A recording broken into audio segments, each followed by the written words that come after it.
자, 이번 시간에 우리가 할 것은 가변이라는 요소입니다. 가변.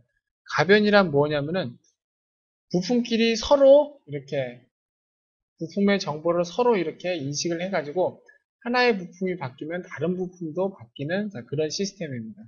그래서 이런 거예요. 예를 들어 자, 이런 가변이란 것은 탑다운으로 들어가기 전에 하나의 부품이 다른 부품의 정보를 인식해가지고 같이 설계가 변경이 되는 그런 겁니다. 예를 들어서 이 부품에 여기 끼워지는 봉의 직경과 여기 구멍의 크기와 이 봉의 직경이 서로 같게 돼 있죠. 근데 지금 현재 상태는 부품을 하나하나 만들어서 작성을 한 거기 때문에 여기에 있는 이 치수를 이렇게 바꿔준다고 해서 이 봉의 크기도 이렇게 바뀌진 않습니다. 근데 원래대로라면 이렇게 설계 수정이 하나만 바뀌면은 이 봉도 그 설계 컨셉에 의해서 같이 바꿔준다면 좋겠죠. 자, 그것을 탑다운 상태에서가 아닌 일반 어셈블리에서 가능하게 해주는 것이 바로 가변입니다. 가변은 뭐 한자 뜻을 그냥 풀이하자면은 변할 수 있다 뭐 이런 얘기겠죠. 그래서 가변을 하기 위해서는 먼저 기준을 잘 정해야 돼요. 어떤 부품을 기준으로 어떤 부품이 변할 것인가.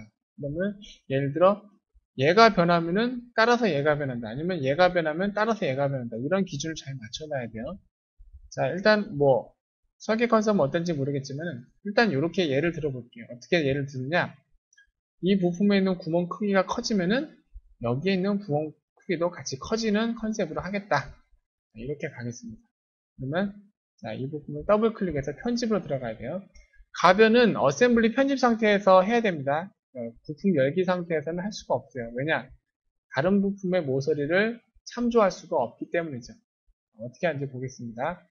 자, 이 부품으로 들어가서 이 봉의 직경과 맞추려면은 자, 이 구멍의 크기를 결정할 스케치나 피처를 찾아야 돼요. 여기서 보면 돌출 1번에 스케치 1번에서 16파이가 구멍의 크기를 결정한 거겠죠. 그러면은 얘가 기준이 되고 봉이 바뀌어야 되니까 일단 복귀를 눌러가지고 봉에 들어간 다음에 봉의 직경을 여기에 맞춰 변화를 시키도록 하겠습니다. 스케치 1번으로 들어간 다음에 지금 16파이죠.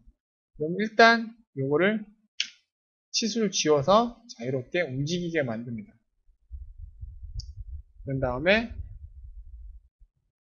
여기에 이 스케치상에서 요게 직경을 여기하고 링크시키는 방법은 바로 우리가 자, 스케치에서 많이 했었던 형상투영 기억나시죠? 형상투영은 같은 부품에 있는 다른 모서리를 불러온 줄 알았는데 그런데 다른 부품에 있는 모서리를 형상투영으로 불러올 수 있습니다. 그래서 여기 있는 모서리를 형상투영으로 불러오면은 이렇게 다른 부품에 대한 모서리가 불러와져요.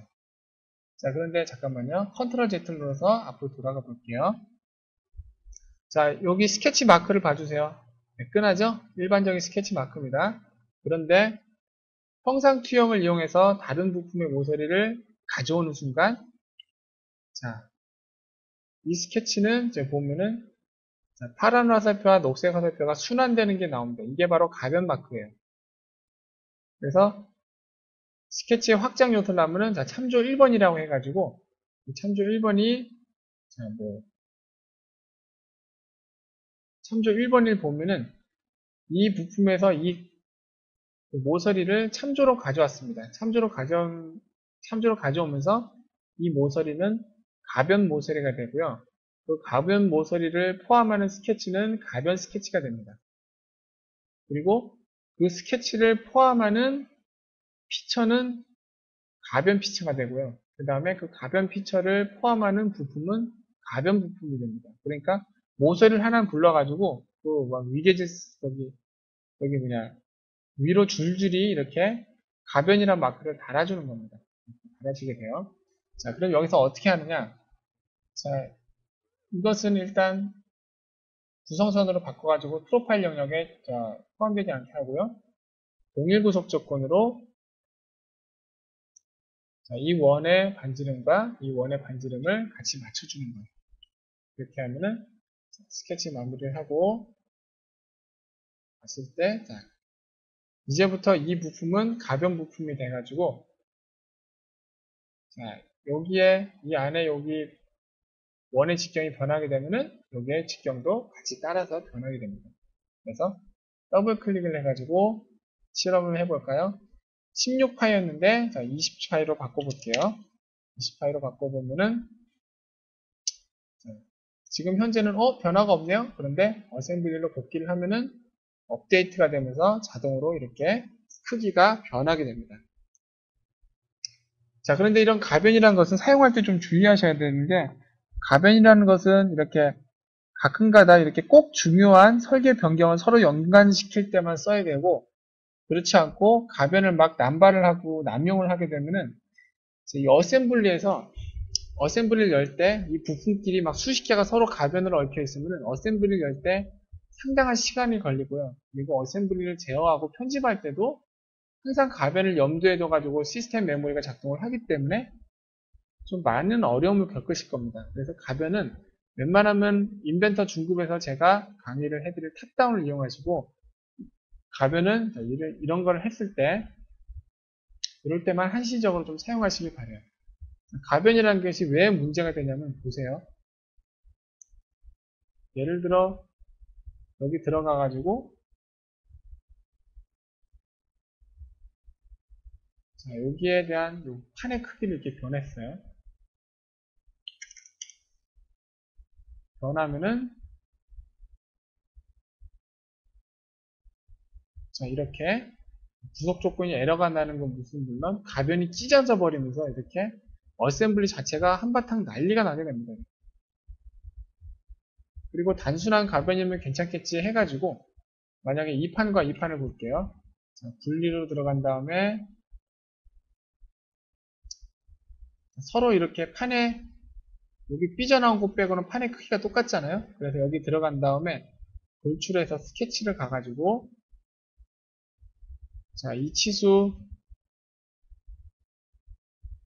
다 지워버리고 나서, 자, 여기를 형상투영으로 이렇게 잡아온 다음에, 뭐 동일 구속 조건으로 이렇게 잡아버리면은, 자, 일단은 뭐 가변을 잘 먹은 것 같겠죠. 그러나 이런 것들의, 자, 치수를 막상 변화시켜 보면은,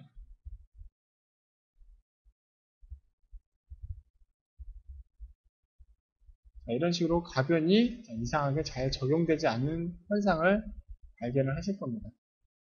스케치가 막 다른 데는 엉뚱한 데는 막 찢어져 가지고, 가변도 스케치 구속 조건도 이렇게 과도하게 구속되어 가지고 박살이 나죠. 한마디로 완전히 박살이 납니다. 그냥 조심하셔야 돼요. 가변 같은 경우는. 가변 같은 경우에는 가장 좋게 사용하는 방법이 이 두 개의 부품에 대해서 구속 조건으로 면과 면으로 이렇게 구속 조건을 주어주는 것이 아니라 이 두 개의 부품 간의 부품이 가지고 있는 원점에 있는 기존 평면 있잖아요. 기준 평면과 기준 축을 이용해서 서로 기준을 완벽하게 똑같이 정중앙에 맞춘 다음에, 그런 다음에 모서리의 길이에 대한 동일 구속 조건이나 그런 걸 이용해서 가변을 하는 게 제일 좋습니다. 그래서 뭐 일단 제가 추천드리고 싶은 방법은, 가변은 일단은 웬만하면 이용하지 마시라고 권장을 해드리고 싶네요. 자, 뭐 일단은 가변을 없애는 법에 대해서 좀 설명을 드릴게요. 자, 돌출 1번에서 얘를 다시 16으로 고쳐놓겠습니다. 스케치 마무리해서 돌아갔어요. 뭐 당연히 얘도 가변이 걸려있기 때문에 고쳐지겠죠? 자, 여기에 부품을 들어가가지고, 자, 일단은 이 스케치에 있는 이 참조 모서리를 삭제를 하고, 삭제를 해도 이미 가변이 된 것은 가변이 취소가 되지 않습니다. 그래서 이런 것 같은 경우는 해당 피처를 선택해서 직접 가변을 체크를 해제해주는 방법밖에 없죠. 그리고 부품도 한번 가분 부품이 된 이상 이것을 선택해서 가변을 체크해주지 않는 이상 가변은 해제되지 않아요. 근데 뭐 물론 가변이 해제되지 않았다고 해서 이 부품을 이용해서 이 부품이 변하는 게 바뀌는 건 아니고요. 일단은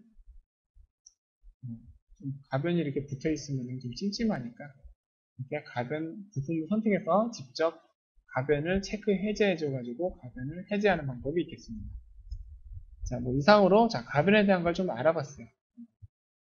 탑다운으로 설계를 하면 모르겠는데 이미 설계가 진행된 것들은 이렇게 반드시 이렇게 설계 변경이 부품끼리 주어져야 된다. 그러면은 이런 가변 명령을 이용해 가지고 조금씩 제어를 하는 것도 그다지 뭐 나쁜 방법은 아니라고 생각합니다. 여러분들이 잘 판단해서 사용하시면 되겠죠. 자, 이상으로 인벤터 어셈블리에서 가변을 하는 방법에 대해서 알아봤습니다.